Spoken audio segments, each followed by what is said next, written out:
আসসালামু আলাইকুম রহমতুল্লাহি বারাকাতু। একটি গুরুত্বপূর্ণ কথা বলবো আজকে।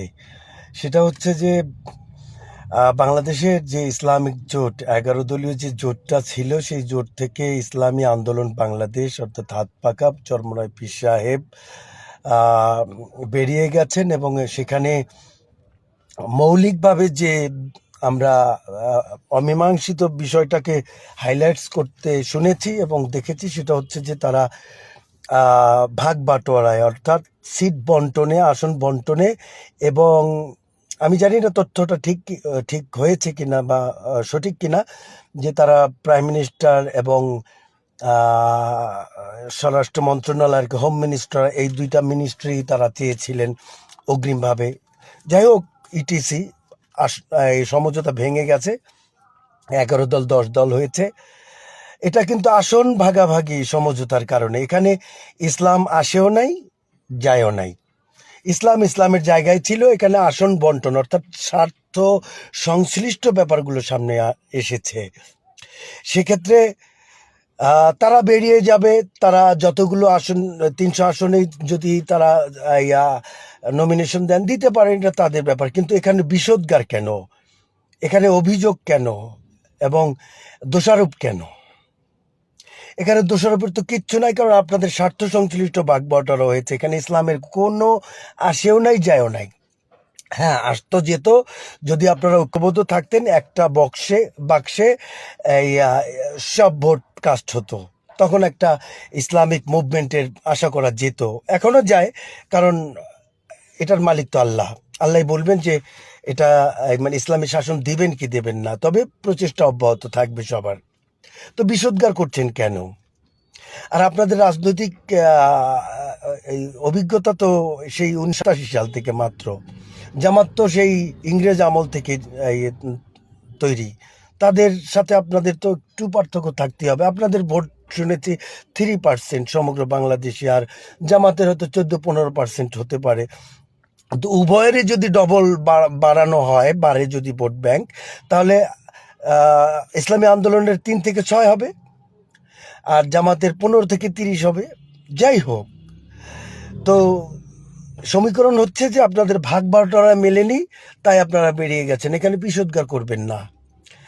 ইসলামিক শাসন ব্যবস্থায় কোনো ধরনের ক্ষতিগ্রস্ত হয়, সেই ধরনের যদি কোনো অ্যাটেম্পট বা পরিকল্পনা আপনাদের নির্বুদ্ধিতার কারণে তৈরি হয়, সেটার দায়ভার কিন্তু আল্লাহর কাছে আপনাদেরকে দিতে হবে। আর আপনারা এমন আচরণ করছেন যে 11 দলের মধ্যে 10 দলই ভালো, আর আপনাদেরটাই 10 দলের মধ্যে 10টাই খারাপ, আপনাদেরটা ভালো। ইন্ডিয়ার মতো অবস্থা। ইন্ডিয়ার সাথে বাংলাদেশ, নেপাল, ভুটান, শ্রীলঙ্কা, পাকিস্তান, চায়না কারোর সাথে সম্পর্ক ভালো নেই। খোদ আমেরিকার সাথেও সম্পর্ক ভালো নেই।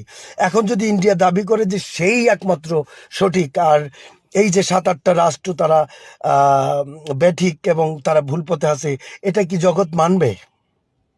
মানবে না। কাজী আপনাদের অযৌক্তিক মানে সক্ষমতার চেয়ে অতিরিক্ত ডিমান্ডের কারণে এবং এখানে অহংকার অথবা রাজনৈতিক অপকৌশলের কারণে এই জোটটা ভেঙে গেছে। এখানে ধর্মের আসেও নাই, কিছু যায়ও নাই। হ্যাঁ, আসতো যেত যদি ঐক্যবদ্ধ থাকতেন, একটা সম্ভাবনা ছিল। যাই হোক, ইন্ডিয়ার মতো এককভাবে ভালো দাবি করবেন না। এই ইসলামিক শাসনের যদি বা ইসলামিক রেভলিউশনের প্রতি, রেনেসার প্রতি যদি কোনো ধরনের হুমকি আসে, সেটা আপনাদের কারণে, চরমনাই পীর সাহেবের কারণে, ইসলামিক জামায়াত ইসলামীর কারণে এবং অন্য ইসলামিক দলগুলোর কারণে ঘটবে। এখানে কেউ পার পারবেন না, সবাই অভিযুক্ত হবেন। জামাতও যেমন হবেন, ইসলামী আন্দোলনও হয়েছেন, এবং অন্যান্য যে ইসলামিক দলগুলো রয়েছে তারাও এই যে এই পরিকল্পনার কারণে, এই বিচ্ছেদের কারণে যে বিপর্যয় নামার সম্ভাবনা রয়েছে বাংলাদেশের রাজনৈতিক অঙ্গনে, তার দায়ভার কেউ এড়াতে পারবেন না। সো নিজেদেরকে কেউই তুলসী পাতা মনে করবেন না, দয়া করে।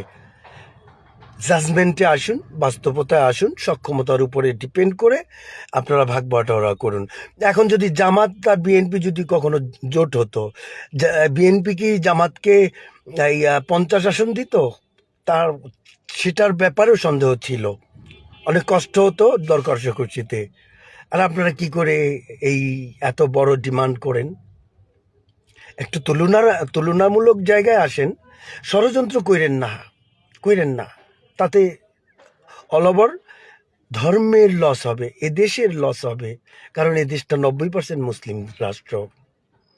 লসটা এদেশের হবে, লসটা মুসলমানদের হবে, অন্য কারো না। অহংকার পতনের মূল, অহংকার করেন না। বিএনপির প্রতি একই অনুরোধ, সন্ত্রাস, চাঁদাবাজ এবং দুর্নীতি, ঘুষ এগুলো বন্ধের ব্যাপারে এবং বিশেষভাবে পরিবর্তিত বাংলাদেশের ব্যাপারে আপনারা সোচ্চার হন।